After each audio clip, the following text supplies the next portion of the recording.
When Love Stopped Breathing. Previous episodes are available on playlist, a link is given in the video description. Episode 2. Chapter 12. Lena's heart was filled with rage and grief. She hugged the kid closer, and he shrieked with delight.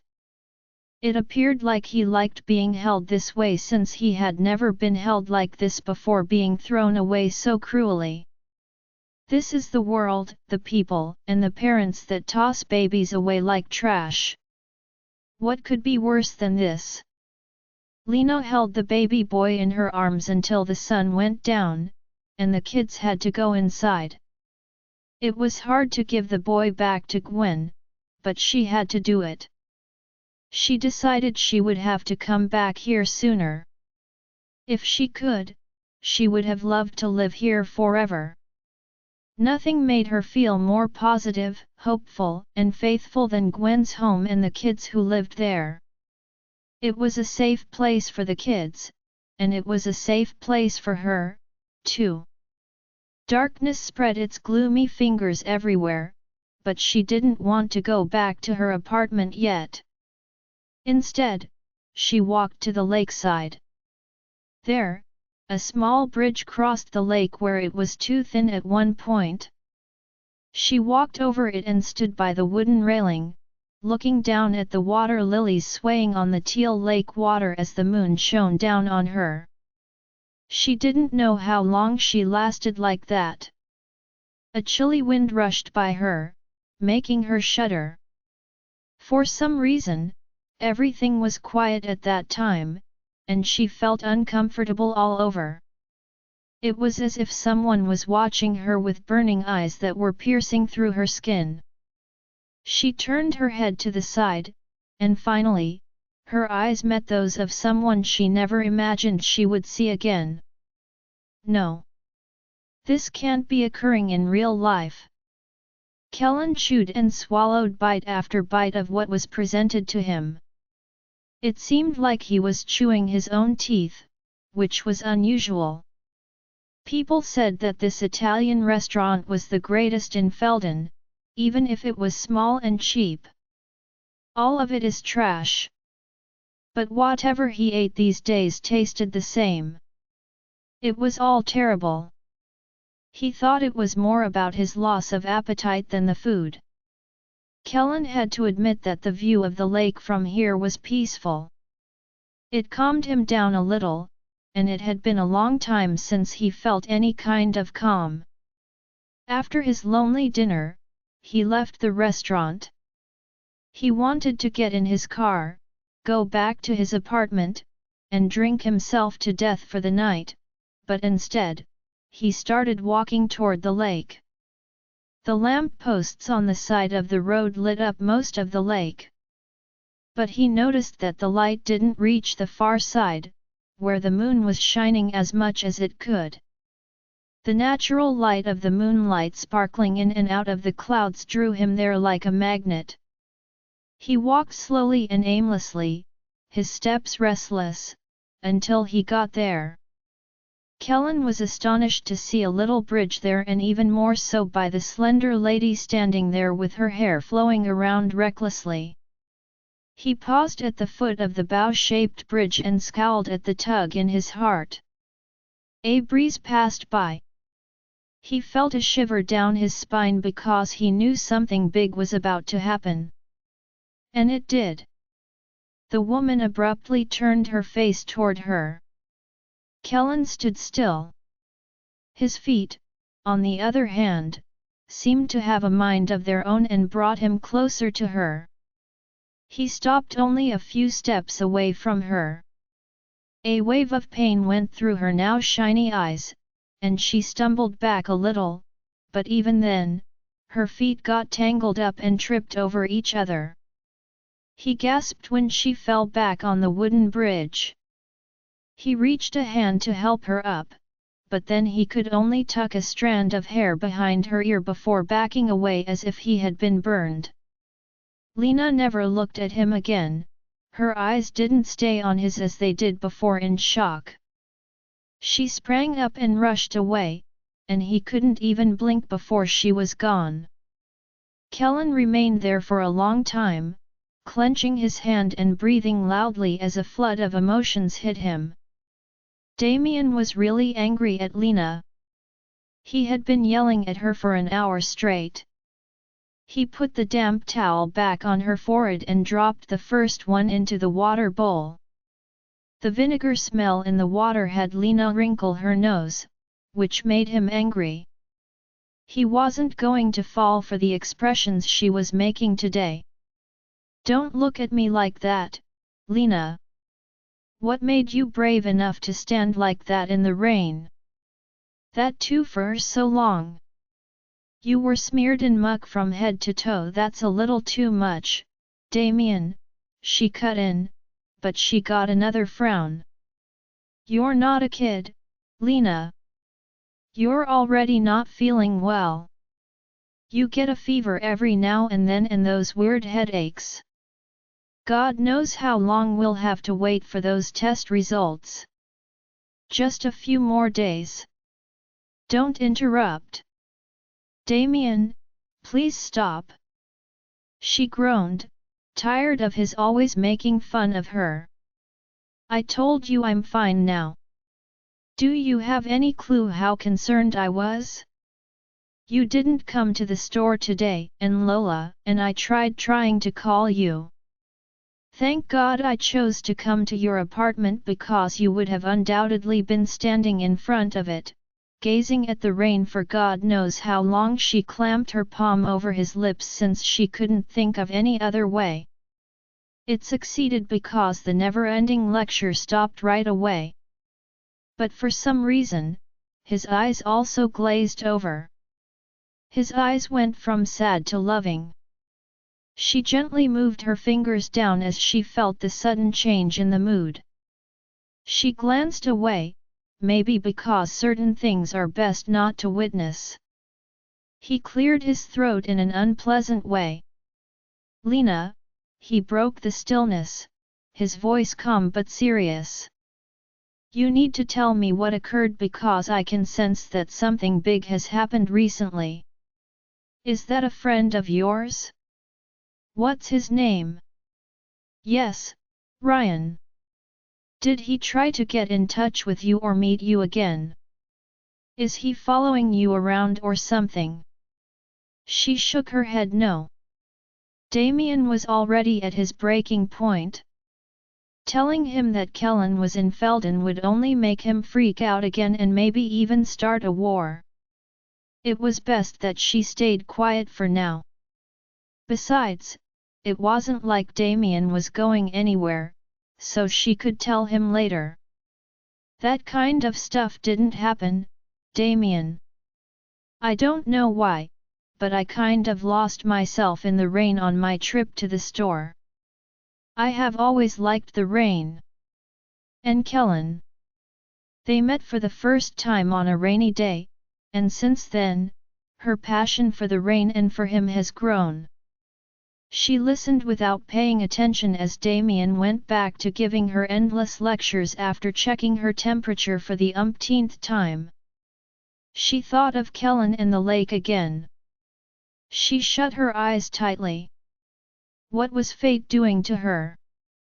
There was nothing left in her that could break any more, but the heavens had found a way to do just that by cruelly bringing him back into her life.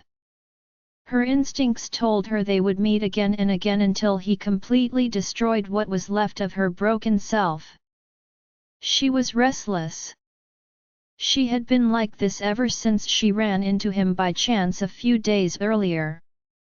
For most of her lonely nights, it felt like cold, clammy fingers were wrapping around her throat, making her want to curl up into a ball, run away, and hide in a corner so she wouldn't have to face him. Not because she was scared to fight him but because she would have to fight the one she loved.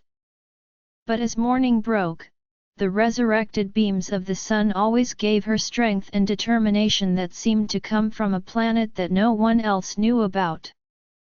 She fought like hard to keep them inside her feeble, straining hands. She wasn't incorrect this time. She had never been. She also knew that she would stay strong till the end. What else did she have to lose? The next day, she got to the boutique early. She had a lot of work to do because she had missed work the day before. Damien had told her to call in ill again today, but Lena was determined to get back to work. She had a lot of bad thoughts and dreams when she had nothing to do. She was better off being busy. Lola came in late this morning and was all over the place.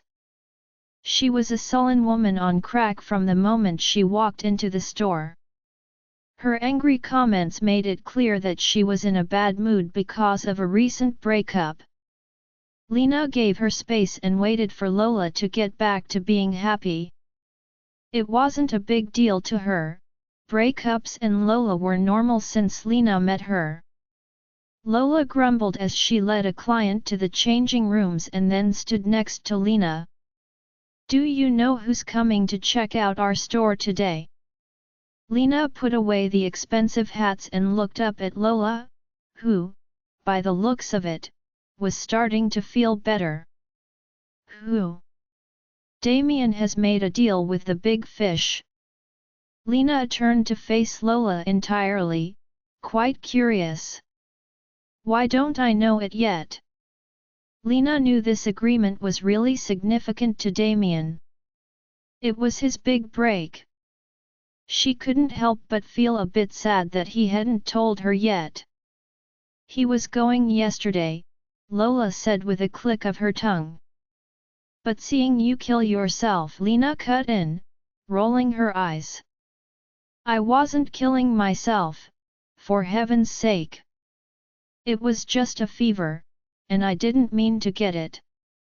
I just lost." Lola jokingly flung up her hands. "Yes, yes. You got lost in the downpour. Whatever.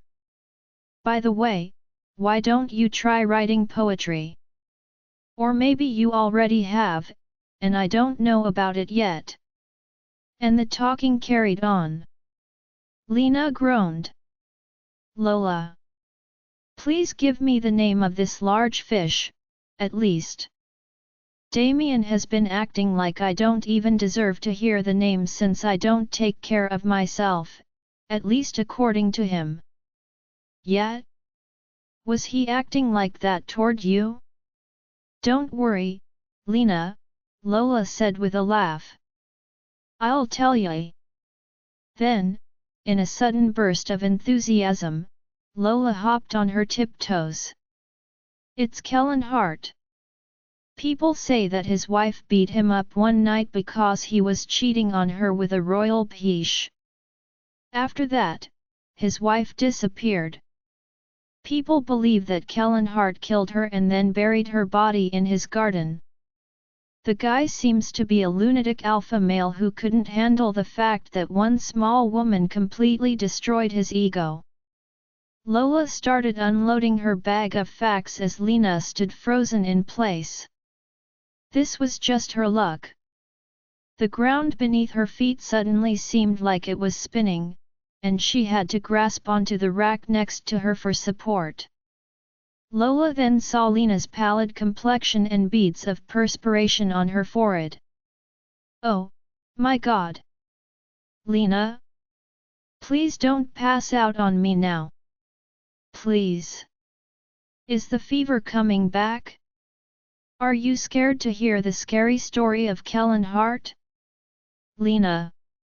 They were probably lying in the tabloids. They do that all the time. I think Hart's wife really did hit him, but maybe she just fled away after that. Oh my word, I need to stop talking now." Lola pulled Lena to the little office of the boutique by grabbing her by the shoulders. But the sound of a car coming to a screeching halt made them stop in their tracks. Lena's eyes grew bigger, just like Lola's. "Don't worry, Lena," Lola said as she hit Lena on the back. Even if he really is a crazy killer and grave digger in the backyard, don't ever forget that I am here, okay? You know how skilled I am at punching people in the nose, and I have a little knife hidden in my bra. All the time. Lena didn't hear a word, Lola said. This time, the girl's endless talking didn't get her attention off of what was happening. She could feel his footsteps getting closer and closer every second. Her skin prickled, and her heart raced. It was frustrating that she still reacted to him like she used to.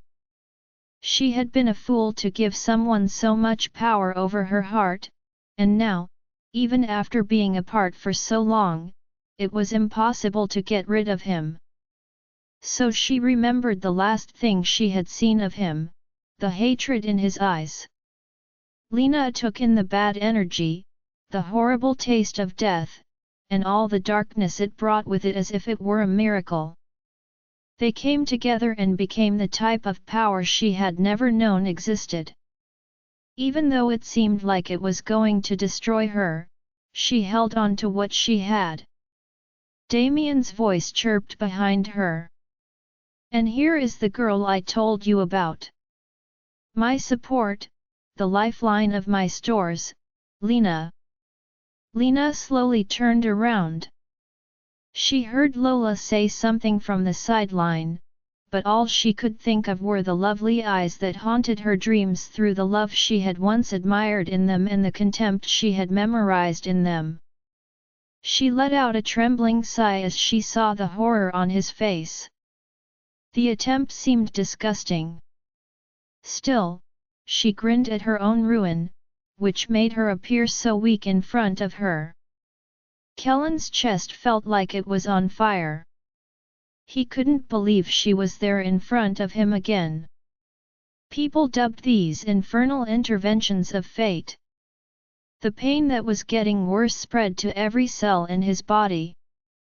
It felt good, like when he saw her. He watched her smile, and for a split second, his lips twitched. That was the best he could do to smile.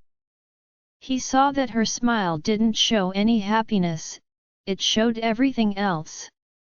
His fingers were clenched at his sides. He didn't want to look at her. It was too much. How could he still want to hold her close and love her like he used to, even though he knew she had betrayed him? Kellen looked at the hand that Damien had hurt around Lena's shoulders as if she were one of his most prized belongings. So, it seemed like she had worked her magic here, too. She had gotten herself another buddy. Kellen turned away, horrified, and fought the impulse to laugh. His amused eyes quickly rested on the other lady standing next to Lena, who had her hand halfway under the neckline of her dress and was giving him a tired expression. What was wrong with these people? Kellen remarked in a serious voice, I'll send a team of my staff to all your stores across the city as you get the first batch of the order. He was looking straight at Damien and completely ignored Lena next to him. He left that awful place in a rage, not even bothering to say goodbye. He didn't care what his new client thought of him for that. What mattered more was getting away from that horrible woman, even though he still loved her, and it made him sick to his stomach. It was a bad idea for him to do the field work for his new projects himself. He had just wanted to bury himself in more work to get away from Lena's thoughts that had been taking over every inch of his mind since he met her at that horrible lake. How funny that he ended up meeting her again while doing so. He got into his car quickly. Before the car left, his eyes hopelessly drifted back to the store's front glass doors. He hated himself for wanting to see her again, but he was glad it didn't happen. The pain was so bad that it didn't stand out anymore, it was just a part of her life. The difference was that she had been trying to move on from it until Kellen came back to what was her present. Then, she was suddenly soaking in all that she could from the pain that had always been there but had been carefully locked away. Her armor protected her, but it also burned her hands. She had tried to forget how much he hated her in the past, but now she couldn't stop thinking about it. This negativity kept her strong, active, and smiling. But her stomach always hurt, her brain throbbed, and her heart grieved. She knew she had turned into a self-absorbing black hole, pulling her own soul into her gloom. She knew she couldn't get out of this process. But thank God she was still given mercies and little breaks that kept her sane. One of them was Gwen's home. "Ah! You are such a sweetie." "Yes, you are," Lena cooed at the 5-month-old child who was new to the group. The boy's eyes became bigger with happy surprise as he suckled on the bottle, taking little gulps of milk while watching Lena with all his concentration. "You've finished the whole bottle, you hungry charmer." She grinned as she took the empty bottle out of the boy's lips and set it on the table. Mother Gwen smiled at Lena, who was sitting across the table. The other sisters and the servants were busy in the big kitchen. Gwen remarked, "We've decided to vote on what to call him." Lena held the kid up to her chest and patted him on the back. She smiled and said, "That would be a relief, Mother. The kids and the sisters would never stop fighting if they didn't do this." Gwen smiled and moved her spectacles to the tip of her nose. "Of course." After a short pause, Gwen continued, "You're a natural, Lena. You would make a great mother one day." Lena froze, and her palm slowed down for a minute on the cooing baby's back. She took a brief breath and kept it in her lungs for strength. "You know it would never be," she said, her nose pressed against the boy's small shoulder, which was covered in cotton. "I'm not capable of being a mother. That blessing was taken away from me a long time ago." "Lena," Gwen murmured, but her grin didn't fade. "You don't have to be pregnant to be a mother." Lena's eyes, which had been unfocused, were now focused on Gwen, who was staring back and forth between her and the baby. The baby burped loudly and then threw up all over Gwen's hair and shoulder. The sisters who witnessed it laughed from different sections of the kitchen. Lena stayed there, though, until Gwen, who was now smiling widely, jumped up and moved around the table to assist in cleaning up the vomit. Lena then came to her senses. She grabbed the tissues that one of her sisters gave her and started wiping up the boy's face, who then tried to devour the tissue. "Mom," Lena said. "Can I? Is it possible?" Adoption. It appeared like a beacon in her dark existence. "Yes, it is very much so. But it means going through a lot of steps and following certain important rules to make it happen." Mother gave her a look of encouragement.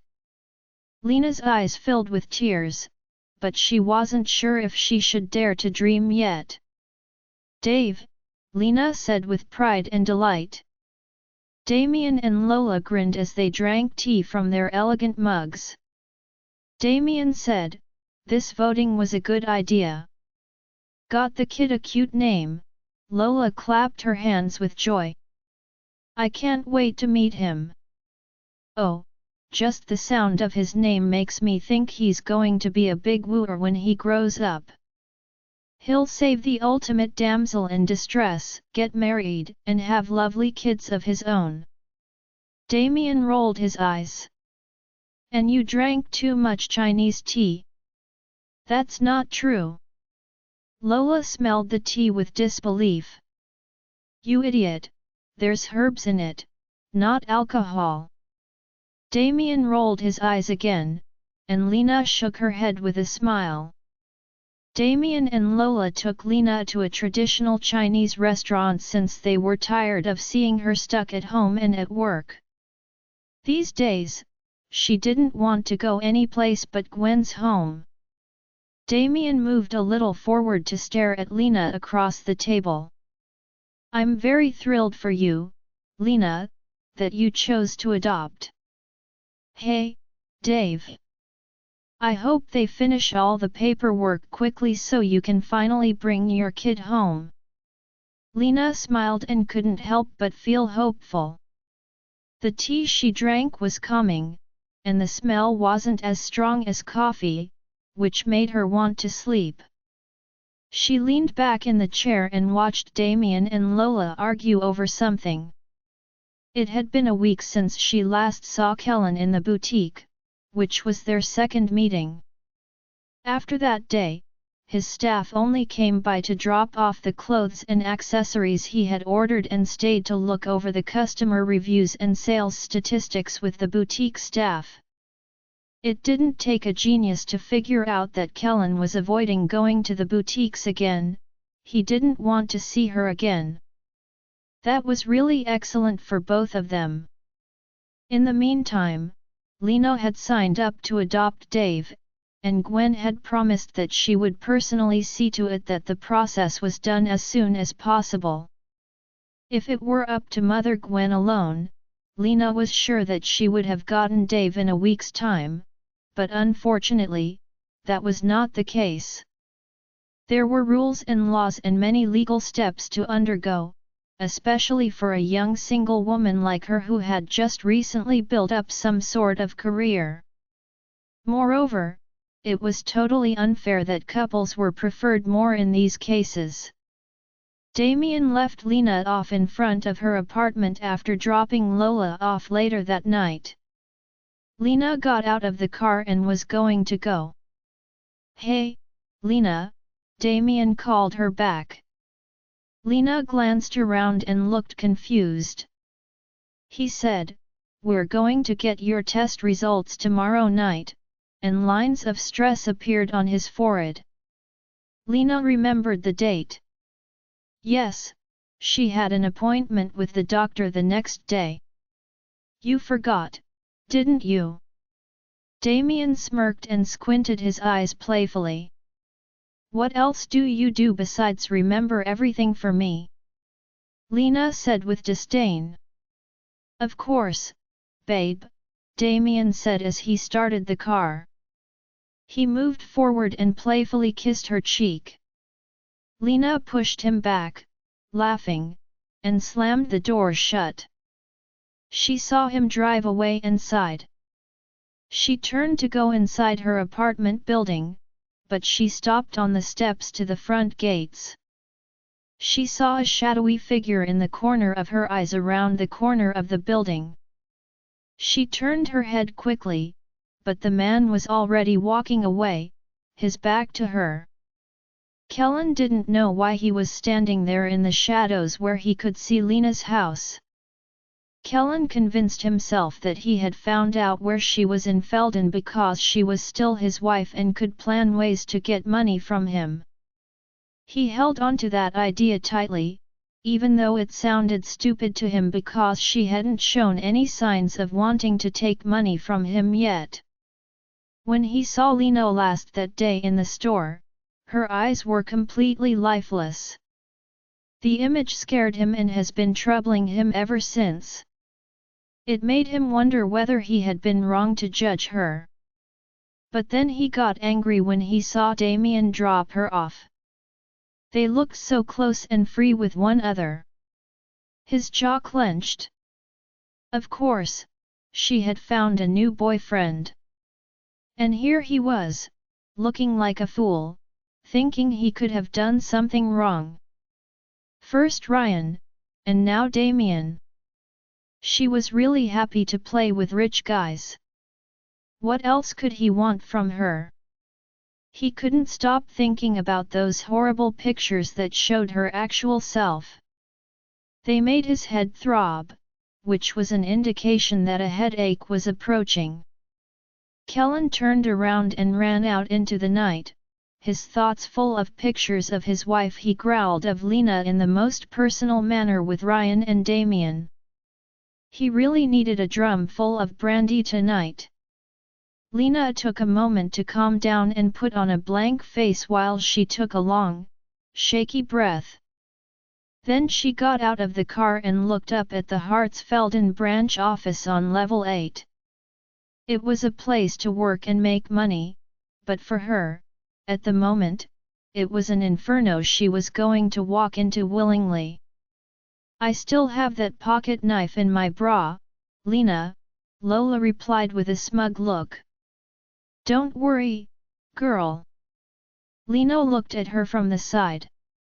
"You should take it off now and leave it in the car. The security is very tight at the front gates, and you'll be seen as a terrorist or a murderer."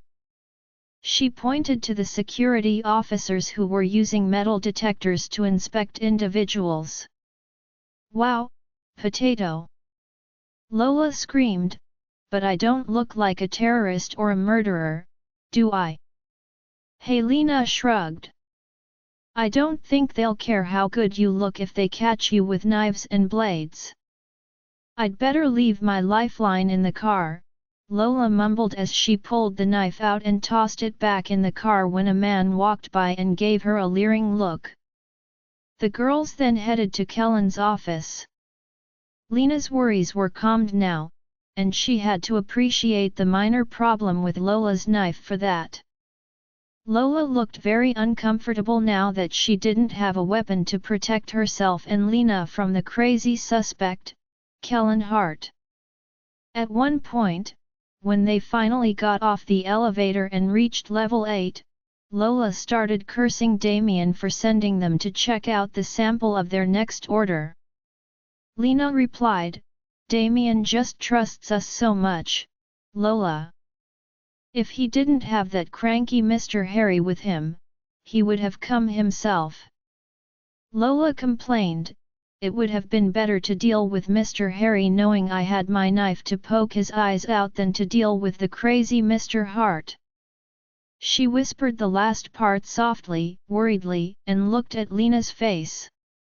As they got to the waiting room outside Kellen's office, Lena kept her eyes on the woman at the counter. So even Lola can see it.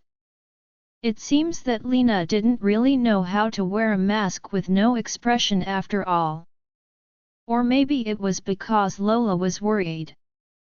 Some individuals, no matter how insane they are, have this strange ability to read waves of emotions. It's creepy and interesting at the same time. After the secretary told them that Kellen was caught in an important meeting in the office at the last minute, they sat across the room and waited. Minutes went into seconds. The secretary, a thin brunette, appeared like a pleasant lady who would be gracious enough to have staff bring them drinks. Lola was a happy camper, eating the cream cookies without a care in the world while reading through her phone. But Lena was the exact opposite. Sitting still made her nerves a mess again. "We only know how hard it is to wait when we are waiting. I'm happy that my only daughter and you are dating, but only if you don't do anything stupid, Hart." Kellen sat stiffly in his soft leather chair, which had a harsh surface with sharp needles sticking out of it. He stared at the elderly business mogul Isaac Arthur's sneering visage across the desk. How was he going to tell Isaac that he and Selene were not really together? Who would have thought that his old college girlfriend would show up as a drunken one-night stand soon after his wife shattered his heart? Then she would send her father after him to make him marry her. He had the worst luck ever. So far, Kellen has been good about not answering Selene's calls since he got to Felden. He even smashed his own phone against the wall to stop the calls and told his secretary not to send them to him. He had too much on his mind, like Lena coming back into his life and driving him crazy day and night. "I think, Mr. Arthur," Kellen said slowly, "there's a big misunderstanding here. There is no tie between your daughter and me. I am friends with Selene, but that's all." Isaac Arthur's smile didn't go away, and it was deliciously curled. The blunt end, in some cases, insulting articles in the tabloids say the opposite. Kellen moved around in his chair, and all of a sudden, his bad sentiments about this were much worse. "You know how they always like to gossip." Isaac Arthur raised his head and leaned back in his chair, giving Kellen a pointed look. "Gossips always start with at least a flicker of truth, Hart, no matter how small it may be. You're not going to use and throw away my daughter whenever you feel like it," he said, his eyes shining. "She's my daughter, not your ex-wife." Kellen jerked. "Excuse me?" he yelled. What right did he have to say anything like that when he didn't know what had really happened? Arthur was trying to get him worked up, and he did a good job of it. Arthur only laughed at Kellen's scream. "I don't keep my daughter from getting what she wants, boy, she wants you more than anything else." "You can't make me do anything," Kellen said, getting angrier by the second. "Then I can surely tear apart more than half of your family businesses," Arthur said calmly, his face still serene. "You already know that, don't you?" Kellen swallowed the snarl in his throat and said, "You had a deal with my father.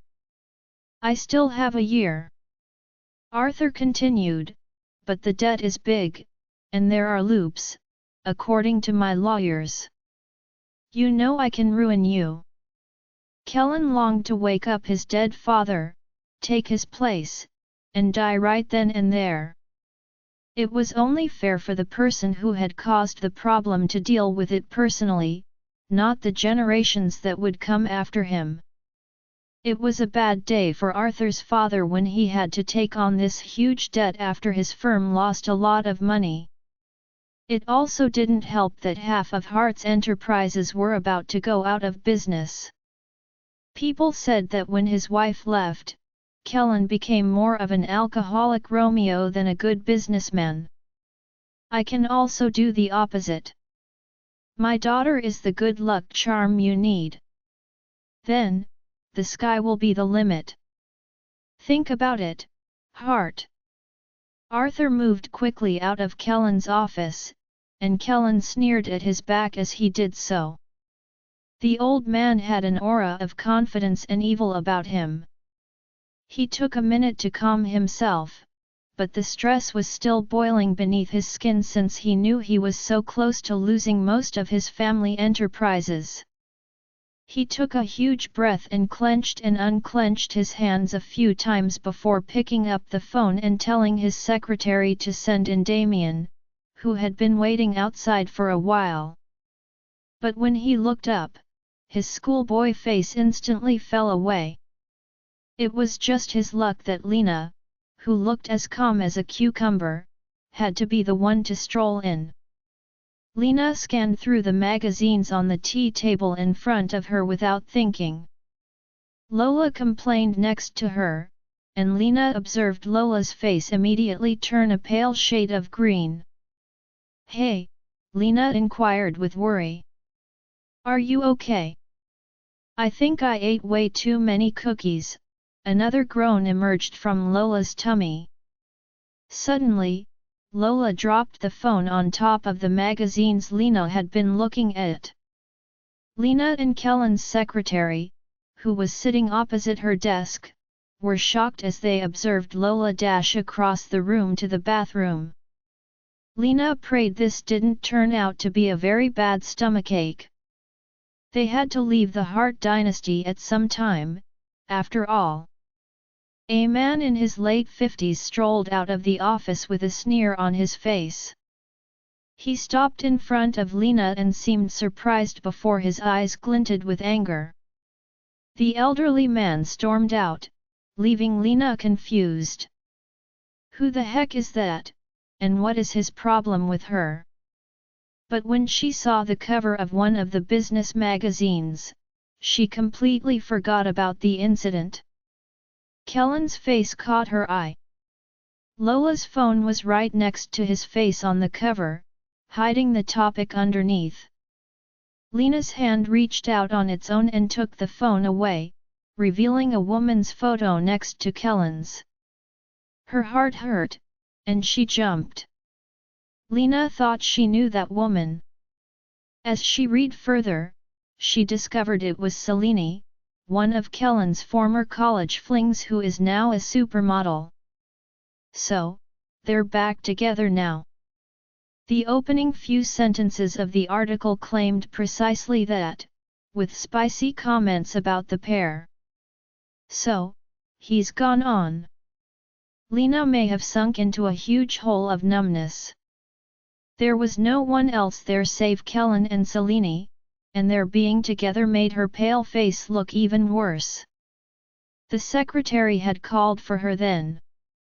Lena looked up and saw the anxiety on the secretary's face.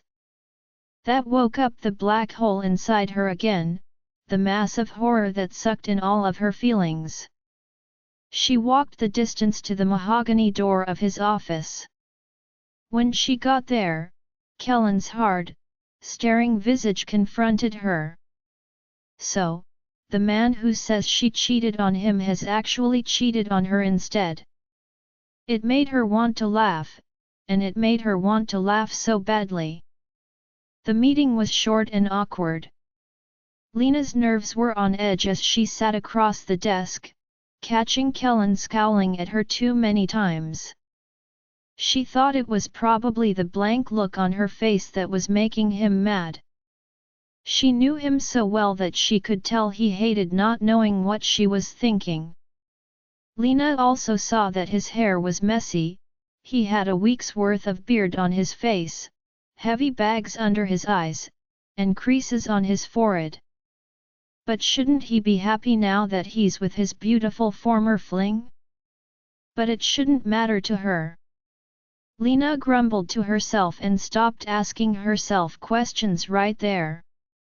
They dealt with problems with their following orders in the most professional way possible. Lena picked up the paperwork she had brought with her and grabbed her purse from the floor next to her chair. She was ready to get up and go when everything was quiet. She could feel his gaze burning her skin the whole time, but she refused to look. At that point, he questioned it out of the blue, tearing off all the layers of indifference. "Where is it?" Her eyes sprang up to meet his inquiring ones, which were mocking. He waved his hand in the air and said, "The baby, I mean." Why did he have to wound her so badly? She let out a gentle sigh and turned her eyes away from him. She didn't answer and walked toward the door. She had to leave before she broke down. She couldn't let Kellen see her so vulnerable. "Hey, I asked you something," he said in an angry voice. She heard him moving behind her and knew he had also risen up and was walking around the desk to get to her. She was so angry that she forced back the tears that were pouring down her face. It hurt her head to do so. "I'm not required to give you an answer," she responded as casually as she could. Kellen clucked his tongue as he got closer to her. She still didn't turn around. She knew she had to get out of there right then, but her feet felt like they were made of lead. Her soul screamed because Kellen was begging for the baby that wasn't there anymore. "Then I think it's too soon. 9 months are still going on. Is the daddy, Ryan, still in touch?" Kellen was now close behind her, and his voice was getting more and more predatory. "I saw him here in Felden, too. By the way, is he willingly sharing you with Damien? Or are you cheating on him too? Or maybe you're bored with him and want to play with Damien instead? I heard that you had been staying in Damien's place for a while. Is he really that fantastic in bed? She was so angry that she turned around and slapped him hard across the face. The force of her hand hitting his cheek made his face jerk to the side. Her shaking hand fell to her side. She panted, and for a second, the vision in front of her blurred. But this was not the time to give up, so she blinked away the blurry patterns. The next second, Kellen pushed her up against the door, his angry breaths fanning her face and his hands holding her upper arms too tightly. "How dare you?" he yelled, sneering. Lena winced as he tightened his grasp. "I should have done it a long time ago," she said. It was the truth, and she wanted to do much worse to this man. But would it erase everything she's gone through? She saw that his lips were squeezed together in an unnaturally narrow line, and his brows were furrowing in the deepest frown. "You have the nerve to talk back so brazenly after cheating on me the way you did. Right in front of me. What type of a shameless whore are you?" Lena laughed after a moment of silence. It sounded worse than crying to her own ears. By that point, Kellen's grip on her arms was hurting her, but she didn't say anything. It was nothing compared to the pain that had burned her insides like the worst forest fire. "But aren't you cheating on me too? You're forgetting, Kellen, that you're still married to me," she remarked, her voice full of laughter and her eyes full of sorrow. His face got pale, and his body relaxed a little. Lena slipped out of his arms as he let go of her. Lena had never known it was possible to love and hate someone so much, all for one person. All of her strongest feelings had to be about this man, and there was nothing she could do about it. It was like trying to stop a planet from spinning. She scooped up her paperwork and purse that had fallen on the floor earlier, and her whole body shook. Without wasting another second, she stormed out of Kellen's office and out of the building. She had to go home right away. Lola was probably still in the bathroom with her upset stomach, but Lena had reached her limit. She called a taxi, got in, and texted Lola to let her know she had left. The blurs in front of her eyes kept coming back like nightmares, and her head hurt as much as her heart did. A metallic taste grew in the back of her throat, and she choked on it. The bad flavor made me feel ill and sweet. Damien had been trying to call Lena for an hour with no luck. He had told her yesterday and every day before that they were going to pick up her test results, which included blood tests, an MRI, and some X-rays, and then they were going to see her doctor right away, as he had been told to do. The worst part was that the doctor wouldn't say what they were thinking until they were sure, which made it seem like something dangerous. Damien grunted as he shoved the phone roughly into the pocket of his blazer and grabbed the car keys. He suddenly thought of all the ways she could be sick or in danger. She was answering his calls, and even Lola had told him a while ago that Lena had left Kellen's office bathroom without telling him.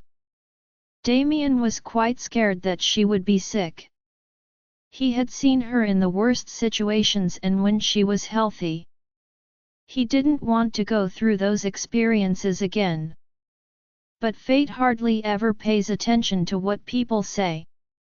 Damien was so worried that he practically flew out of his apartment.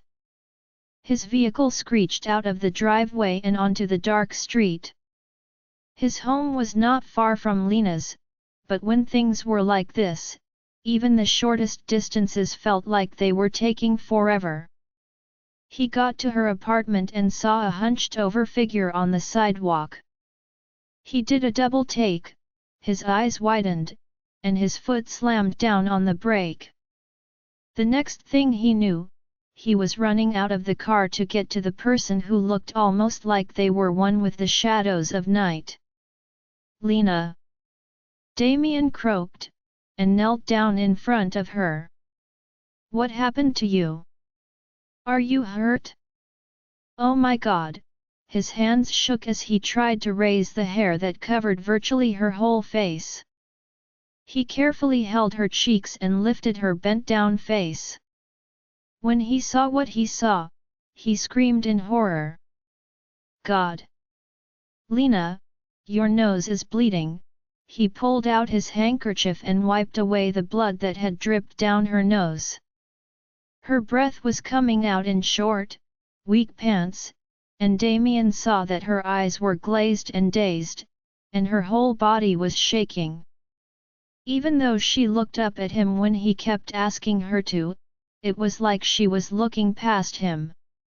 Damien's heart was filled with fear. He picked her up and put her in the car, fastening her to the passenger seat. He called Lola and then drove to the hospital. He felt terrible about this, really terrible. He remembered the tests she had gone through without telling him. He remembered the time he found her in the street, drenched in rain and looking sick. But she wasn't bleeding through her nose like that. His logical side screamed that they were about to deal with a disaster, while his emotional side hoped and prayed that nothing like that would happen. A flash of light burst through and turned into small, excruciating laser dots behind her closed eyelids. Lena whimpered as the dull agony in her head became greater with each passing second. It was worse than any hangover she had ever had. She slowly opened her eyes and groaned again at the agony that was so bad it made her eyes water. Then she felt something prickling her left arm. Something was being put into her body. Her eyes shot to the left. A nurse who was the same age as she smiled and said, "Morning." The nurse said with a smile. Lena struggled through the discomfort and raised the corners of her lips in the same way. "What? What time is it? What happened to me?" "It's 7 in the morning," the nurse said as she turned to the bedside table and started checking some tablets. "You were out cold for an entire night after we put you to sleep. You were brought in because you were bleeding from your nose and not reacting to anyone or anything. I can only tell you this, the doctor will be here in an hour, and he will be able to tell you more." Lena nodded without thinking. She was bleeding through her nose again. It was interesting that she couldn't recall the red event this time. As the nurse departed, Lena checked her temperature and blood pressure. Then she saw Damien and Lola, who were both sleeping on the couch and looked very uncomfortable. Even in sleep, their brows were furrowed, and their features were screwed up in intense worry. She was in the hospital. Lena sighed. She felt like she was a burden to this great couple, and it was making her feel bad. She was weary of hurting and letting them suffer because of her, but it looked like it was her fate. Lena turned her head weakly and looked at the spotless white ceiling above. She could clearly picture how they were both probably awake by her bedside all night. The nurse might have given her some kind of drug earlier because the pain in her head was getting better quickly. "You are awake." She heard Damien's tired voice and then Lola's scared shriek as she hilariously woke up from Damien's thoughtless, unintentional nudge as he sprang from the couch. Lena groaned. It was time to face the music. But Damien and Lola's musical scolding and freak-out session had to stop since it had just started. The doctor walked into the room with the nurse from earlier and a junior doctor behind him. The doctor smiled and said good things to her, then inquired how she was feeling. After that, he got serious. Damien and Lola both imitated the look, and everyone knew it was time for the truth to come out. Finally, the doctor spoke out.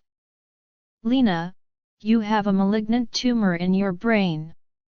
It's a high-grade astrocytoma. You could only hear quiet gasping in the pin drop. But Lena was troubled that she didn't care about the news of this coming tragedy when she should have. She merely shifted her face and looked out the open window, losing herself in the fragrance of pines and the chilly wind that blew on her face. Kellen was having trouble focusing on his task. He couldn't stop thinking about the sorrow and visceral anger he had seen in Lena's eyes. She admitted it was true, and he hated to admit it even to himself that he had cheated on her, too. It was a mistake he made while inebriated, but it was what it was. He was still married to Lena, for crying out loud. He was so angry that he shattered the pen in half between his fingers. He was angry with everyone in his life, including himself. But then, all of a sudden, he started to feel something else inside him. It wasn't hatred for Lena or frustration with himself and his situation. It was much worse than that, worse than anything he had ever felt before. It was as if something very wrong was happening somewhere, something horrible. It was as if a storm was coming, and its destruction would be much worse than when Lena broke his heart. His heart was pulling at him so hard that he felt like he was losing his breath, but he didn't know how. He had a gut feeling that something bad was going to happen, but he couldn't put his finger on it. Queency's head slid through the slightly open door of his office. She called him 3 times, but Kellen was too busy with his troubling thoughts to hear her. Mr. Hey, Hart. Sir. He looked up only when his name was practically yelled.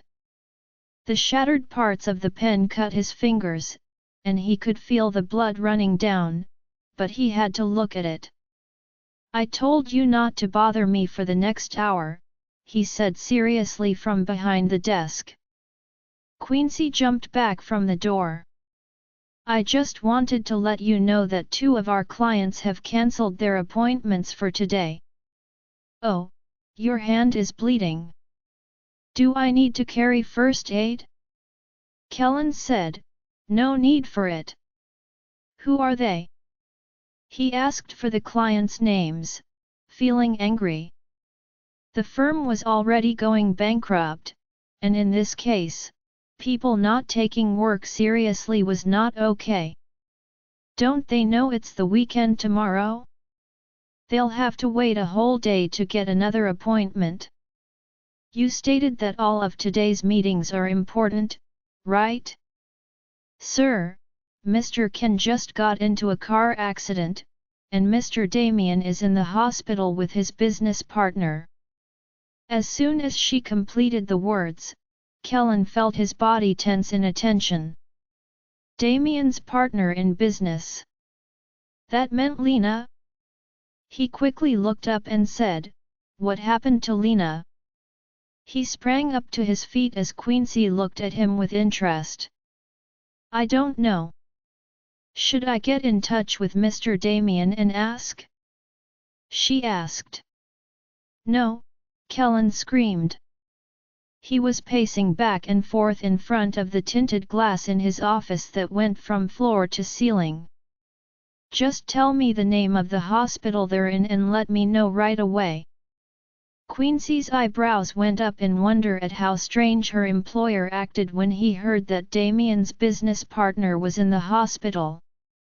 Still, she nodded and left to do what she had been told. Kellen, on the other hand, was pacing back and forth in his office, which was making holes in the floor. His face was twisted in a deep scowl of anxiety and terror. He had just one idea, a basic need: he had to see her. Now it's bloody. Lena sat up in bed in the hospital with a pillow behind her back. She peered out the window, feeling Damien's unblinking gaze burning her skin. It's not right. When Damien abruptly spoke, Lena's gaze turned toward him. He narrowed his eyes and spoke in a stern manner. Lena furrowed her brow in confusion. Damien went on, "The way you're thinking is completely wrong, Lena. So now you can read minds?" Lena kept a blank look, attempting to appear funny. Damien groaned and shook his head in irritation. "It's pretty clear since you don't look scared at all. It's like you don't care that you have this deadly disease. Am I right?" Lena simply let out a long, trembling sigh. "It's not like me caring will make it better. Everything will be well, Lena." Damien's eyes filled with tears of protest. "Just know that I'm here for you, and even that crazy head Lola I saw crying behind a pillar a while ago. So, you never lose hope, do you? Just keep going. You'll get through it, darn it." He went over to hug Lena, and she hugged him back right away. She really needed this. It's amazing what a simple embrace can accomplish when you feel powerless. But she didn't express that a big part of her wanted to sigh in relief for the disaster that was coming. That part of her wanted a break and the chance to finally let go of all her feelings and memories. She knew that once she was diagnosed with this brain tumor, she would soon be stuck in bed with all the treatments, surgeries, chemotherapies, and medicines the doctor had told her about. Since then, she had been thinking about the possibility that her application to adopt Dave would be turned down because of this. Dave might have been the start of something new for her. But it was probably already clear that there was no such thing as a new beginning in her fate. All she could have were bits and pieces of love, Kellen, and her lost kid, Dave. Maybe she was intended to be unhappy in life. Shouldn't she be grateful that God was finally giving her an opportunity to let it all go, even if it meant dying? Some people would say that her ideas are ill and suicidal. She, on the other hand, would like to say that they are just letting fate be. But then she remembered how stubborn her friends were.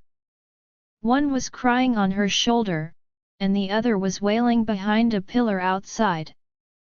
She focused on them instead of her hungry thoughts. "Thanks, Damien," she said with a shaky grin and a feeble slap on his rigid back. "Thanks," she said again in a whisper. She had to get herself together and her pals and do something about all the crying. He and Lola continued saving her more than just physically, and they did it every day. She would be forever grateful to these two. Kellen stood still, looking through the oval glass at the entrance. Pain, anger, and jealousy all came back to him. He was shocked that he could still suffer so much, even though he knew Lena's reality and how she had betrayed him. It was far worse than the last time. He wanted to take Damien off of Lena and kill that rascal right then and there. His fists were clenched at his sides, and the next second, he turned around and let out a painful groan. When would his heart stop loving her? When? Because it had become torment that he could not stand any longer. He raced down the hallway and out of the hospital, breathing heavily. He stopped in front of his vehicle in the parking lot and leaned on the sleek roof for support. His shoulders drooped in defeat. Kellen wanted to turn around and go find the doctor to ask about Lena's health, but it was clear that Damien was taking good care of her. She didn't need him. Whatever had happened to her, whether it was a bad fever, the flu, or high blood pressure, Kellen decided to look into it indirectly and later, just like he had done with Lena's whereabouts in the city. He didn't need to make a fool of himself anymore by demonstrating he still cared. But didn't he already make a fool of himself by coming down here as soon as he heard she was in the hospital? It was a mistake to come here. But Lena is still his wife. Kellen's wife is always in the arms of another man, and Kellen has never been bloody enough for her. He quickly pulled his phone out of his coat pocket, which wasn't a good idea, and called his lawyer. When the phone was answered, Kellen's eyes were crimson. It might have been pain, rage, or both. But he didn't want to figure it out. He just wanted it to be over. "I want you to write a divorce petition," he said, his eyes watering with pain. Ryan sat in his car a few feet away, in the same parking lot as the hospital. His eyes hardened with anger, but his lips curled into a sarcastic sneer as he observed and listened to that miserable man's stupidity. There was no doubt that Kellen loved Lena. But love is nothing without trust. And Ryan would make sure to tell the sad guy in great detail how accurate that was. Ryan's phone rang, which brought him back to reality. He sighed and blinked his eyes as he raised the phone to his ear.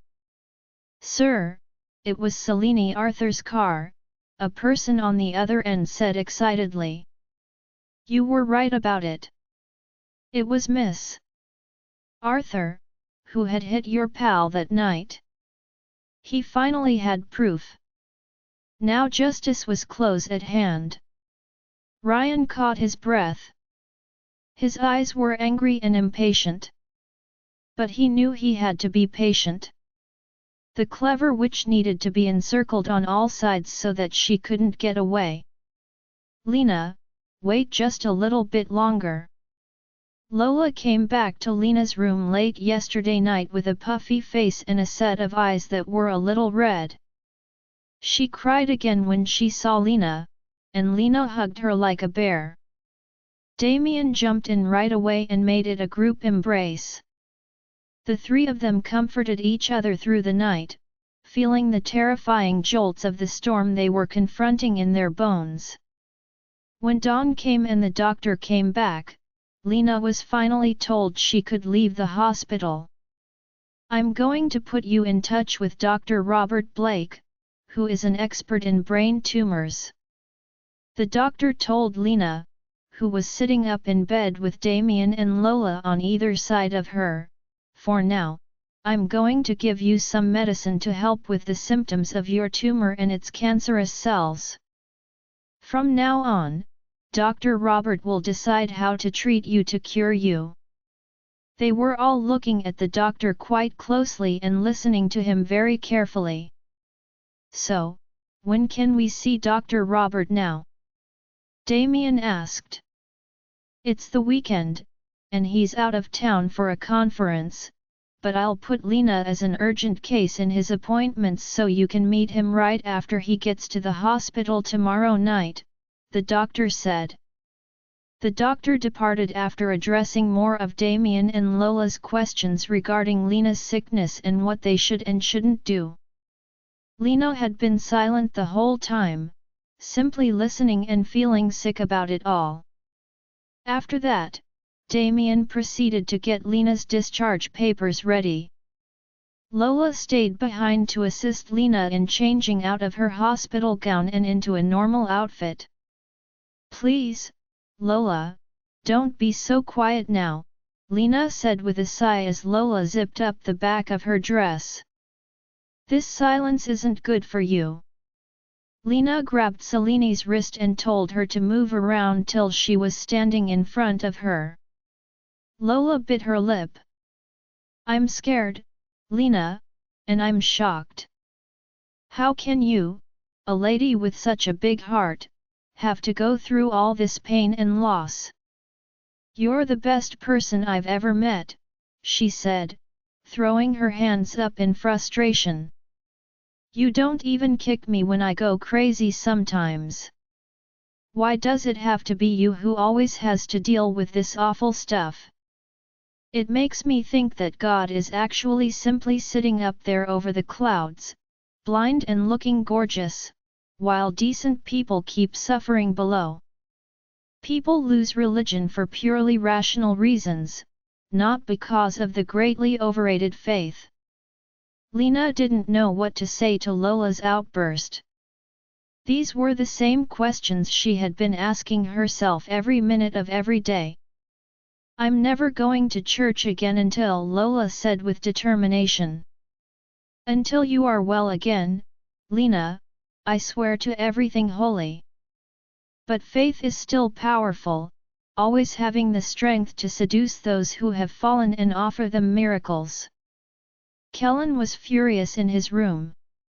The investigator he hired just told him that Lena's doctor wouldn't give out any information about her patients without their permission.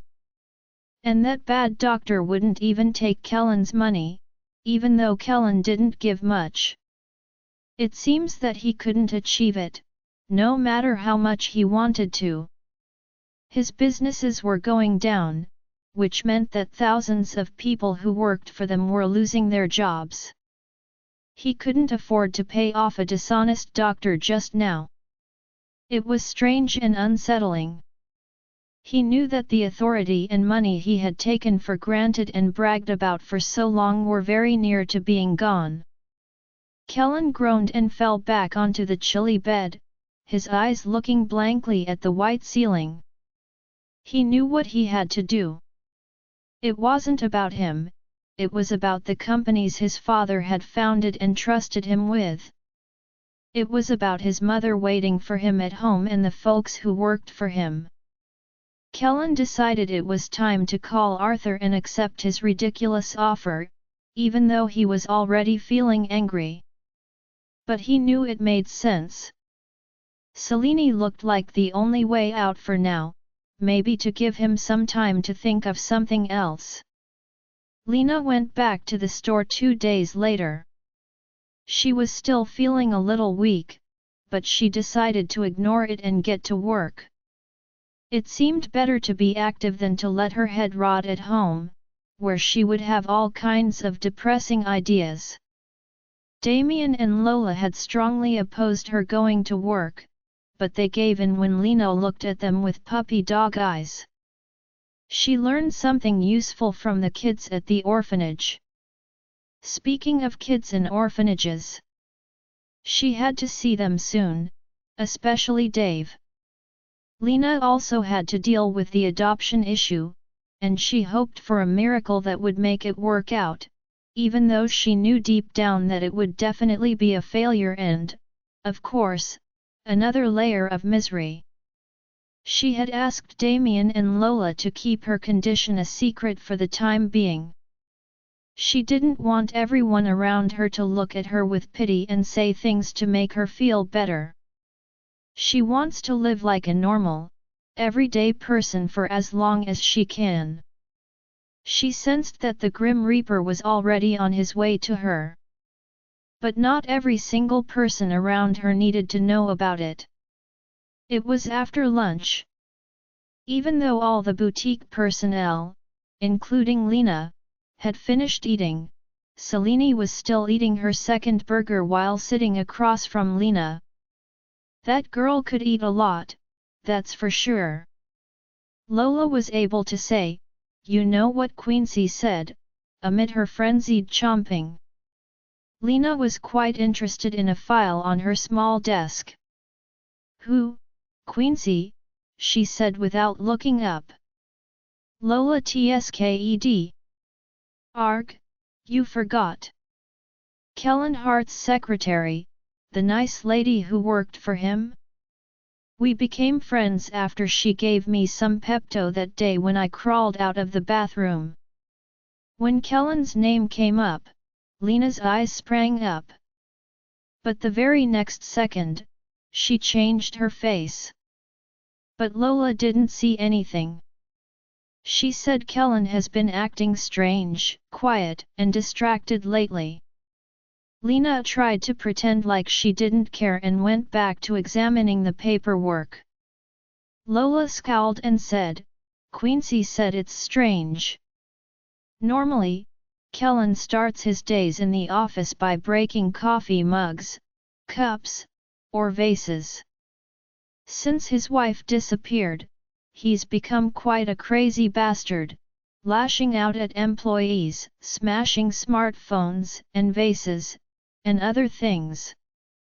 But when Quincy told him that Damien had cancelled his appointment because you were in the hospital, he wasn't acting like his usual beastly self.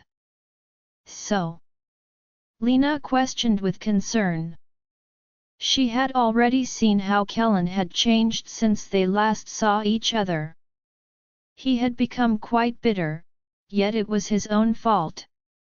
What baffled her was the alleged break in his angry, ferocious character, as Lola and her new friend Quincy called it. Lena felt quite uneasy because they linked his abrupt quiet to her being in the hospital. Lola said, "You know, Lena, that man even came to our store twice a day while you were sick for the last few days. He even asked me about you, and oh my god, he looked like he was chewing on nails when he did." "I'm sure it's just general curiosity," Lena said, even though she was rather bewildered herself.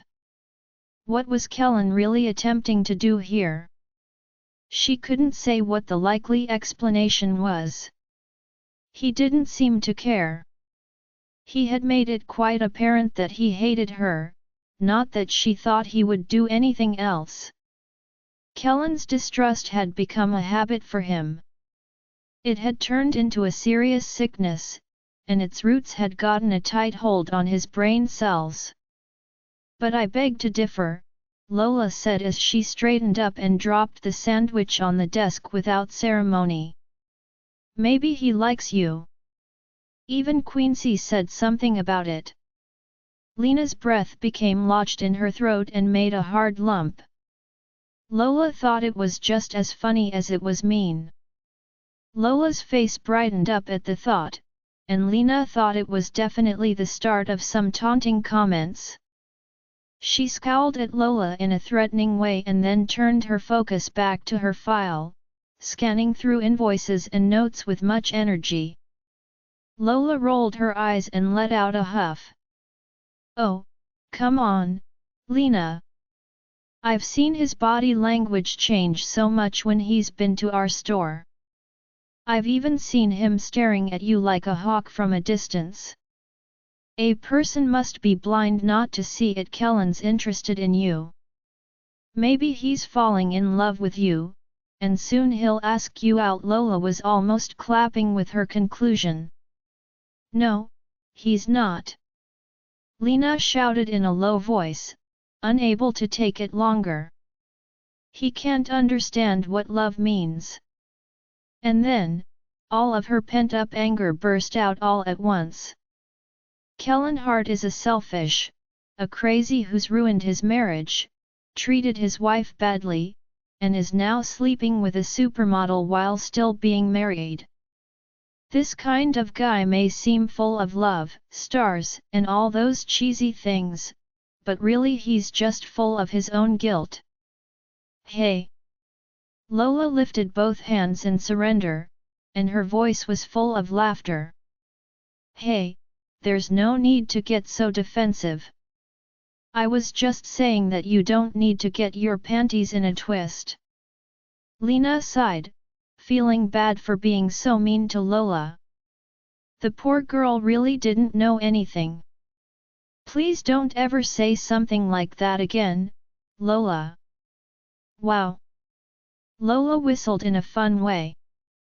"You really hate that man, even though he has a nice face.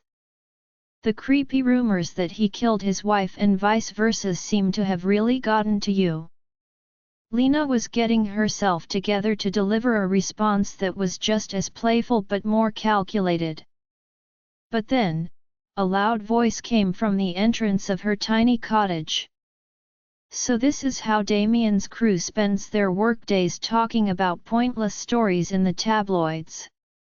When Lena saw the man at her door, her eyes nearly flew out of their sockets. Kellen! And the way he was gazing at her, oh my goodness! It was just her bad luck. He must have heard some of her precious words, if not all of them. Lena was angry within. But that was a good thing. She hadn't done anything wrong, anyhow. Lena quickly regained her calm and glanced aside, fully ignoring him. But out of the corner of her eye, she saw that Kellen was still gazing at her. He couldn't disguise the trace of disbelief in his gaze. Lena nearly laughed. Why did he appear so astonished now? He couldn't expect her to kiss his feet after everything he had done to her, including stabbing her heart with terrible nails. I wonder what Damien will say when he finds out that his so-called trusted business partner is talking badly about the CEO of the business he just signed a contract with, which is still in a fragile state. Lena's body went rigid. It was evident that Kellen was threatening, and even more clear that he was making fun of them. "Thank you for worrying about Damien, Mr. Hart," Lena said without looking at him. Her eyes stayed on her desk, getting smaller with each syllable. "But I know him to be a good businessman and an even better person. You don't have to worry about him.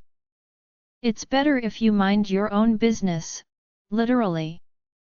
Lola gasped and looked back and forth between Kellen and Lena as if she were witnessing a really strange tennis match. Finally, Lena looked up and saw that Kellen's stare was getting harder and harder to look at. The outer corner of his left eye twitched. A sign that his anger was getting out of hand. She knew how he acted very well. She hated how well she knew these small things about him. "I don't think so, given that he is letting some dishonest people trick him." "True," Lena said with a blank look. "But don't you think it's strange and even bad for you to say that about yourself?" "Lena! You better." Kellen looked like he was ready to blow, but he stopped when he saw Lola, who was still watching the alleged tennis play with her mouth open. For a split second, Lena feared Kellen was going to come back to life and say something horrible to her, but instead, he merely pushed his lips together, turned on his heels, and marched out of her sight. Lena let out a big sigh of relief that she didn't realize she was holding. But it felt good to verbally abuse that man, especially when he ran away in defeat afterward for a change. Lola, on the other hand, remained frozen in place because she was so shocked. "Whoa!" Lola finally screamed. "See, he came back and even looked hurt when he heard you hate him. That crazy guy really does love you." "I knew it. Quincy has been right all along." Lena groaned in amazement. "Chemotherapy will be the first step in the treatment. It will stop the cancer cells from growing too quickly and hopefully shrink them. After that, surgery will be needed to remove the tumor or part of it without hurting the healthy brain tissue." Lena looked worried as Dr. Robert told them about Lena's tumor therapy. Damien and Lola held her hands very tightly as she sat between them and the wise-looking doctor. The doctor waited patiently for them to understand what he was saying. The tranquil look spoke for itself. It was clear that he had seen the sight before. Dr. Robert saw the specifics of these procedures every day, so he was used to the fear they caused. After a heated but very helpful fight with Kellen that afternoon, Damien told Lena that he had gotten a call from the hospital confirming her appointment with Dr. Robert, the brain tumor expert. Lena had come home early, shaking with fear, and felt like she was going to die right now. And it was probably going to be exactly that. Once someone has a taste of negativity, it's really hard to get rid of it. It won't let go, like an addiction or a terrible habit. After a long, horrible stillness, Damien cleared his throat. So, would chemotherapy and surgery fix it? Not cure. Instead, we'll call it remission, for there are always high chances that cancerous tumors may reappear, the doctor offered them a little smile. And, we hope that chemotherapy and surgery will be enough to stop the tumor, but sometimes they can't get rid of all of them because the brain is so sensitive. In that case, we'll have to do radiotherapy. The doctor pulled his spectacles up his nose, which was too straight for them to stay on. Damien took a deep breath. Lena remarked, I guess all these treatments with big names will have some side effects. She tried to sound bold, but her mind was really spinning. Yes, sometimes permanent ones, Dr. Robert said with a nod. I don't want to scare you, but there is a 40% chance of life-threatening complications or paralysis during the surgery. Some patients lose their vision, have trouble speaking, or have trouble with balance or coordination. It's funny how easy it is to damage any part of our body when it comes to the brain. Lena didn't get why it was so funny. It was scarier. There was stillness again for a few seconds that seemed like they were smothering. Lola suddenly said, "Oh hell, what can one expect after getting drilled into the brain?" with a harsh gasp. She makes a good argument. Dr. Robert raised his eyebrows, which had some grey in them, and gazed at Lola for a second before shifting his focus back to Lena and Damien. But let's hope for the best, Lena, he said with a sigh. Willpower and positivity have made things that seemed impossible possible in my career. Lena was sure she didn't have any of those things anymore. She could also see the clue in the doctor's vague explanation of her therapy. She would need a miracle to go through it without getting hurt, and that was only if she lived through it. Lena decided not to allow herself hope that she would live. It seemed like a good idea not to anticipate much when fate was so set on dragging her face first through this never-ending hellfire. Fate doesn't like it when people go against it. And she was just too tired. Someone else didn't like the thought of being defied, especially not by her. Kellen was now going to their store every day. When she heard that he was trying to get information on her from other employees without their knowing, her fury boiled. The result was quite bad, at least for her. People were now making up stories about Kellen and her, and she could hear them whispering behind their hands and then talking excitedly. For real? What kind of game was Kellen attempting to play? There was clearly nothing left between them. He didn't care about her anymore, he'd made it clear by his actions over and over again. What did she think of his sudden interest in her? It just didn't add up. So, at one point, Lena stopped asking these questions. She had a lot going on lately, including getting ready to get her head drilled, as Lola put it. Kellen should be the last item on her list of things to worry about. Still, he made it a point to crawl to the top of that list in strange ways, like the reptilian friend he was. Get out of the way. Lena had gone to the store to get food. She always went to the store that was closest to her flat. While she was picking things off the shelves, everything was calm. But then, at that awful time, Kellen actually rushed around the corner of one shelf with his hands full of bottles of wine and scotch. She was astonished when he showed up out of the blue and unwittingly stepped in his path. Kellen, on the other hand, appeared surprisingly calm about running into them. She couldn't help but frown in anger as he rudely told her to move. Why did he have to show up practically wherever she went?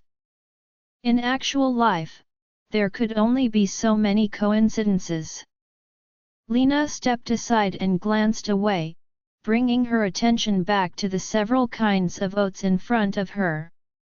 She heard the sound of bottles ringing, and after a time, Kellen stood next to her and stared at the oats. So this jerk was going to just not go to his own awful path once he got rid of her. So funny. He said something like, "Oats are good for the stomach flu."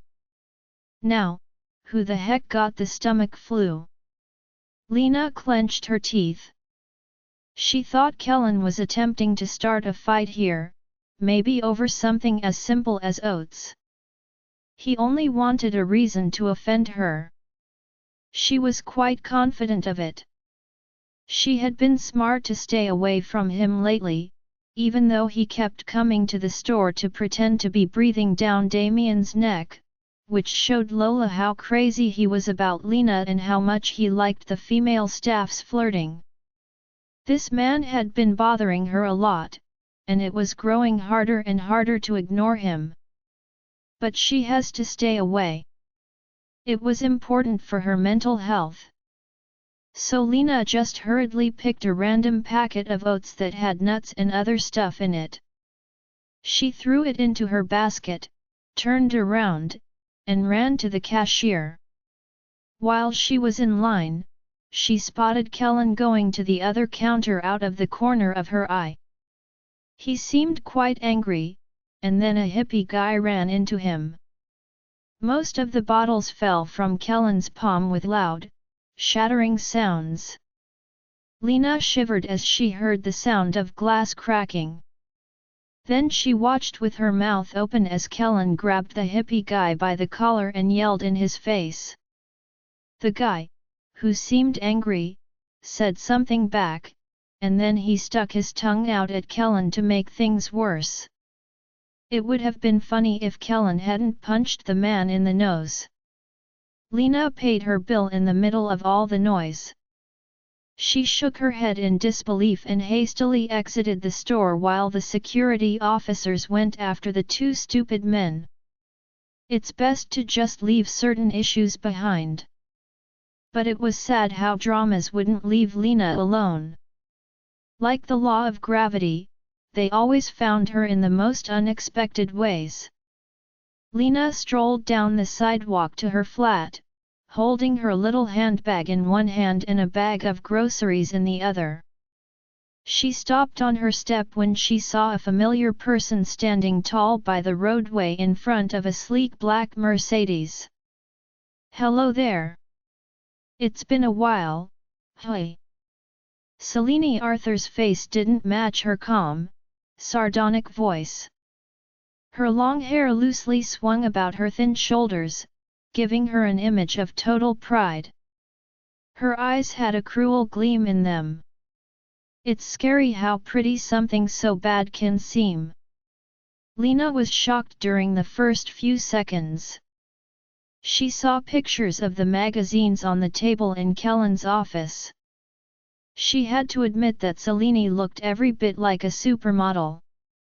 She also had to agree that Selene was perfect and far more gorgeous than she was.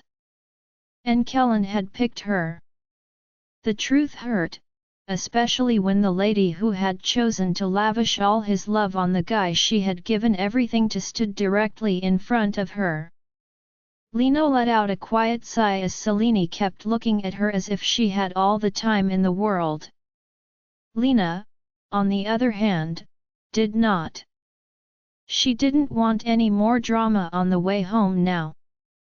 She was looking forward to a nice shower and a big meal since she knew that soon, chemotherapy would take away her ability to enjoy good cuisine. Yes, the doctor and the homework she did online were really helpful. She was now extremely aware of how painful this chemotherapy treatment might be. So Lena started walking again, but this time she went quicker. She made up her mind to merely stroll by Selene. Whatever crap Selene had planned to fling at her was already making her gut feel bad. Lena could almost smell it. "Are you going to run away again?" Lena stopped moving, with her back to Selene, who laughed a bit. Selene responded, "That's good." Her voice had a trace of a grin in it. "Now that we know how good you are at going to hell, why don't you do it again? I don't want you hanging around, Kellen."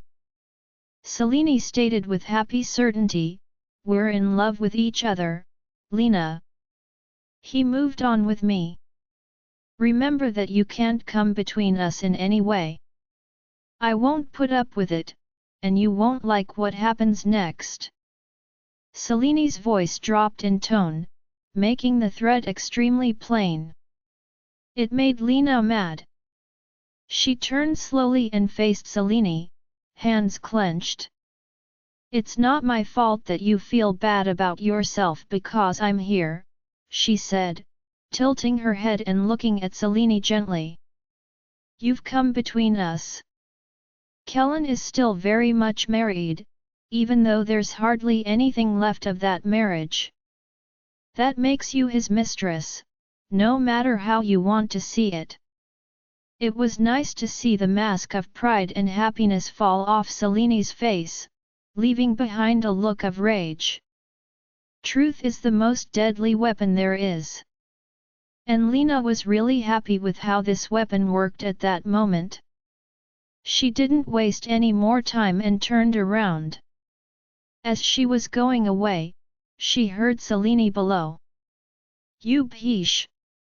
I should have just..." For some reason, Selene stopped in the middle of a sentence and didn't finish the pointless threat she had planned to throw at her. Lena sighed and relaxed her shoulders as she walked away from the annoying woman. But Selene wasn't done yet. It seems that she has one last weapon stashed in her stock for the concluding section. "He asked me to marry him. We're getting married, and soon you'll see him throwing the divorce papers in your face," Selene said. "That's what a dirty woman like you deserves." Lena stopped in her tracks as she heard the news. Her heart stopped for a second, and her stomach hurt a lot. So, they were about to tie the knot. As the engine roared and the car drove away, she heard a door slam shut. That night, exactly like they had planned, Lena sank back into the warm water of a bathtub. A faint smell of flowers and vanilla filled the air, and the warm water eased the knots in her stiff shoulders. The meds she was taking were keeping the pain from her tumor at bay, so that was one less thing to worry about. It didn't help with the ache inside her, though. Her sadness was here to stay. And it looked like this was her only eternity. She had known for a long time that Kellen and her love were over. It had shriveled up faster than a handful of sand could slip between one's fingers. But hearing of his upcoming new marriage still ached like a dagger cutting up an old wound. She had failed every time she attempted to get rid of the affection she had for him. Did she have to ask Kellen one day how to get over him? How do you stop loving? He was doing a very good job of it, and she was bewildered because she thought she was the only one in the world who loved someone so much that it was killing her more than the disease did. Lena shut her eyes tight. Tears ran down the sides of her temples and into the hot water, which rippled because she was shaking. She despised him for putting her through so much anguish. And she despised herself for letting him have that power. Kellen's face was harsh, and his eyes were focused. "You'll never insult Selene again," he said. Lena groaned and didn't take her eyes off the file in her fingers. The next day, after Kellen met Selene, he barged into her cabin without warning. At first, Lena jumped in surprise from where she was standing in front of her desk, but then she got quite angry. Selene would definitely hurry back to her new dad and tell him that Lena was rude to her on the street. But it looked like Selene had failed to say one key thing about the whole thing. Kellen said, "I'm talking to you, woman. Look at me." Lena didn't listen to what he said. "It may go to hell with him," she said. "I guess she forgot to tell you that it was she who stopped me on my way home and started what I just ended." "But I've heard that it's the other way around," Kellen said angrily. "You called my fiancée a name that hurt her feelings, what? Mistress? Wasn't Selene just that before Kellen ended his current marriage?" Kellen stopped right there, and Lena finally glanced up, her stomach churning. It was funny how easily he could believe all the falsehoods, yet he got so defensive about one clear fact. Lena was able to grin with her lips closed. Lena said, "I don't expect you to believe me." She really didn't anticipate anything good from him, only pain and cruel remarks. "Anyway, I don't see anything wrong with what I said. It's not my fault that the truth hurt someone." In a split second, Kellen was on Lena's face. He grabbed her elbows hard, and the file fell out of her grasp. She felt Kellen's big body loomed over her small body, and her perfume surrounded her in a very personal way. "You have no right to try to humiliate others when you haven't been any better yourself," Kellen said with a furious sneer. His words were as poisonous as the night he destroyed her heart. "A long time ago. Did you forget about the terrible things you've done, Lena?" His fingers were getting tighter around her elbows, almost breaking through the skin. Lena fought the temptation to hiss in anguish, but her face could have given it away, and she felt Kellen's grip slack a little. She used it as her moment, shook her arms free, and pushed her hands against his strong chest, trying to push him away with all her effort.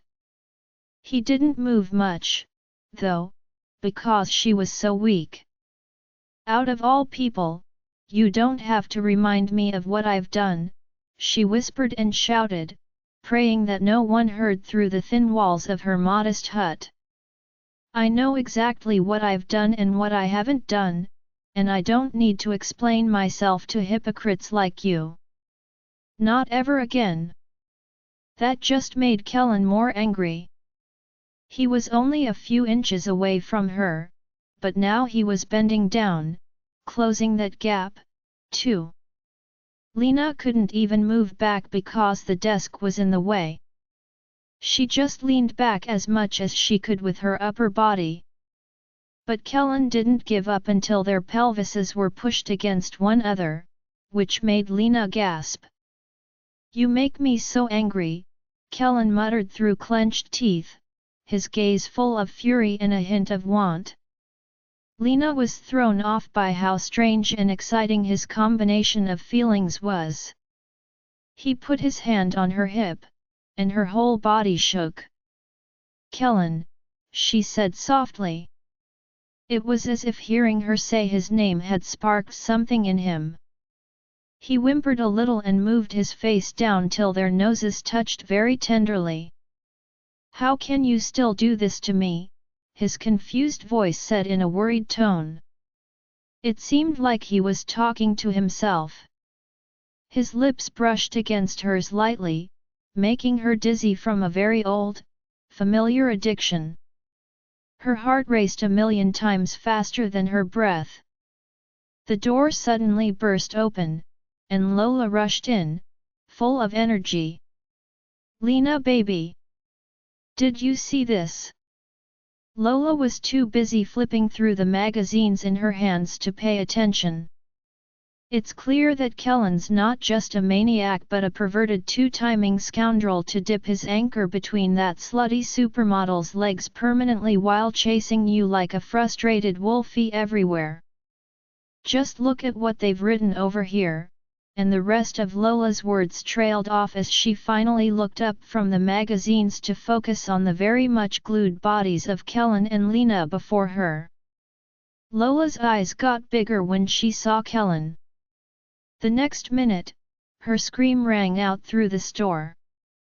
She looked embarrassed, perhaps because she had just said awful things about the individual without any filter. Was directly in front of her and, from the looks of it, had heard everything while they were in a very uncommon, private circumstance.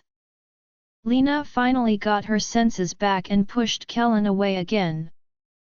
But that wasn't necessary because Kellen was already backing away on his own.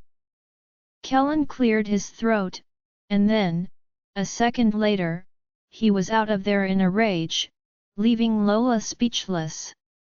Lena groaned in anger, her cheeks crimson. She turned back, away from Lola, and slapped her shaking hands on the tabletop. She loathed him for still influencing her to this level. She loathed herself for giving him that power. It was funny how Kellen could make her already bad self much worse. "Lena!" Lola screamed. "What was that back there?"